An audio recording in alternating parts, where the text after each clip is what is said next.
सकते हैं। वैसे तो वर्ल्ड कप में ऑलरेडी कई सारे उलटफेर हो चुके हैं, लेकिन पाकिस्तान वालों का अलग हिसाब किताब चल रहा है। वो कल इस उम्मीद में थे कि नीदरलैंड वाले ऑस्ट्रेलिया को हरा दें। बताइए जरा, इनका हमेशा का हो गया। हर बार घूम फिर कर कहानी इसी बात पर आ गई है कि अगर नीदरलैंड साउथ अफ्रीका को हरा दे, पाकिस्तान अपने सारे मैच जीत जाए, अफगानिस्तान ऑस्ट्रेलिया को हरा दे, न्यूजीलैंड वालों की फ्लाइट में तेल खत्म हो जाए, साउथ अफ्रीका वाले अपना पासपोर्ट भूल जाएं, इमरान खान जेल से छूट जाएं, चीन वाले चमगादड़ खाना बंद कर दें और जो बाइडेन अमेरिकी राष्ट्रपति पद से इस्तीफा दे दे, तो फिर पाकिस्तान अभी भी सेमीफाइनल में पहुंच सकता है। अरे कहना क्या चाहते हो? लेकिन देखिए, ऑस्ट्रेलिया वाले कहां हारने वाले थे नीदरलैंड से। इतना तो बैंगन का भरता भी नहीं बनता जितना कल ऑस्ट्रेलिया ने मार मार के नीदरलैंड का भरता बना दिया। ग्लेन मैक्सवेल ने तो भैया 40 बॉल पे सेंचुरी मार दी और वर्ल्ड कप में फास्टेस्ट सेंचुरी लगाने वाले खिलाड़ी बन गए। उन्होंने सेंचुरी नीदरलैंड वालों को मारी है, लेकिन दर्द पाकिस्तान को हुआ है और होगा ही। जब खुद मैच नहीं जीतेंगे तो दूसरों पर तो डिपेंड होना पड़ेगा ना। लेकिन इस वर्ल्ड कप में आखिर ऐसा क्या हुआ कि इस साल बहुत वक्त तक दुनिया की नंबर 1 टीम रही पाकिस्तान पूरी तरह फेल साबित हुई। फिलहाल वजह नंबर 1, बाबर की कप्तानी। जी हाँ, ऐसा बहुत टाइम से बोला जा रहा है कि बाबर आजम की कप्तानी में कई सारे लूप होल हैं। वो एक लीडर के तौर पर कई फ्रंट पर नाकाम दिखे हैं, लेकिन वर्ल्ड कप में ये सब खुलकर सामने आ गया। जब उनके गेंदबाजों को मार लगनी शुरू हुई तो उनके पास कोई बैकअप प्लान ही नहीं था। जब उनकी टीम कॉम्प्लेक्स हुई तो बाबर टीम का हौसला नहीं बढ़ा सके। बार बार फील्डिंग में गलती होने के बावजूद बाबर इसका हल नहीं निकाल पाए। और अगर पाकिस्तान आज इस हालत में है तो कहीं ना कहीं इसकी जिम्मेदारी बाबर आजम की कप्तानी पर भी बनती है। पाकिस्तान में तो कई लोगों ने यह भी कहना शुरू कर दिया कि जिस हिसाब से बाबर आजम की कप्तानी है, उस हिसाब से तो भैया गलत कप्तान को जेल में डाला गया है। आपने सबसे पहले घबराना नहीं है। रीजन नंबर 2, गैर जरूरी बयान। पाकिस्तान की टीम के खिलाड़ी, कप्तान और उनकी मैनेजमेंट ने इस वर्ल्ड कप में आकर अपनी परफॉर्मेंस से ज्यादा हेडलाइन अपने दिए गए बयानों की वजह से बटोरी है। शुरुआत करते हैं बाबर आजम के बयान से। उनसे प्रेस कॉन्फ्रेंस में पूछा गया कि तैयारी कैसी है, तो उन्होंने बोला स्टेडियम में दिखा देंगे। अब वैसे तो ये कॉन्फिडेंस अच्छा है, लेकिन अगर कॉन्फिडेंस गलत साबित हो जाए तो उसे ओवर कॉन्फिडेंस कहते हैं। और ओवर कॉन्फिडेंस तो हमारे यहाँ किसी को फूटी आंख नहीं सुहाता। या तो बाबर आजम शालीन रह लेते और इस सवाल का कोई डिप्लोमेटिक आंसर देकर निकल लेते, लेकिन जब उन्होंने कह दिया कि स्टेडियम में दिखा देंगे और कुछ दिखा नहीं पाए, तो पाकिस्तानी आवाम यही कह रही है कि बाबर भाई कौन से स्टेडियम में देखना है, अब तो वर्ल्ड कप खत्म होने का टाइम आ गया।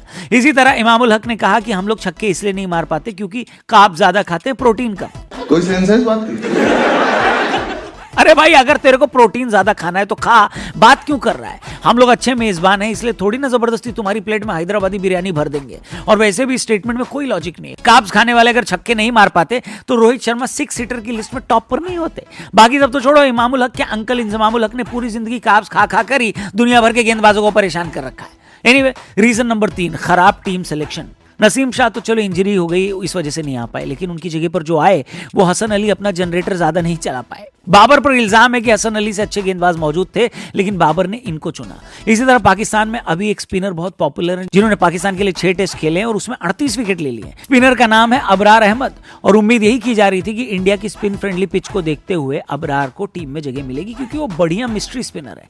अबरार भारत तो आए, लेकिन रिजर्व टीम का हिस्सा है और उनको मेन स्क्वाड में यह कहकर नहीं डाला गया कि वो टेस्ट गेंदबाज है। हालांकि पाकिस्तान की बाकी टीम T20 क्रिकेटरों से भरी पड़ी है जो वनडे नहीं खेल पा रहे हैं। इनफैक्ट इस वर्ल्ड कप में पाकिस्तान के थोड़े डिसेंट परफॉर्मर अब्दुल्ला शफीक भी टेस्ट खेलकर ही यहां पहुंचे हैं, यानी सिलेक्शन में भी कोई लॉजिक नहीं लगाया गया। अब ये तो हो गई वो कमियां जो बाबर आजम में साफ तौर पर नजर आई, लेकिन क्या बाबर आजम वाकई में इतने खराब हैं जितनी इस वक्त पाकिस्तानी मीडिया और पाकिस्तान में कुछ फैंस बता रहे हैं? मेरे हिसाब से तो बिल्कुल नहीं। ऐसे में खिलाड़ियों को मजाक मजाक में कुछ भी बोल देते हैं। ऐसा नहीं है कि पाकिस्तान वालों को ही खाली बोला गया है, यहां पर तो इंग्लैंड, ऑस्ट्रेलिया, यहां तक कि खुद की अपनी टीम के खिलाड़ियों की भी बहुत तफरीह ली गई है जम के। लेकिन यकीन जानिए कि हमारे दिल में हर खिलाड़ी की बहुत इज्जत है जो सबसे बड़े स्टेज पर अपने देश को रिप्रेजेंट कर रहा है। और इस बात से भी मुंह नहीं मोड़ा जा सकता कि बाबर आजम भले ही खराब कप्तान हो, लेकिन एक बेहतरीन बल्लेबाज है। मेरे कहने से क्या होता है, ये बात मिशेल मार्श, रोहित शर्मा, हसरंगा, यहां तक कि खुद कोहली भी बोलते हैं।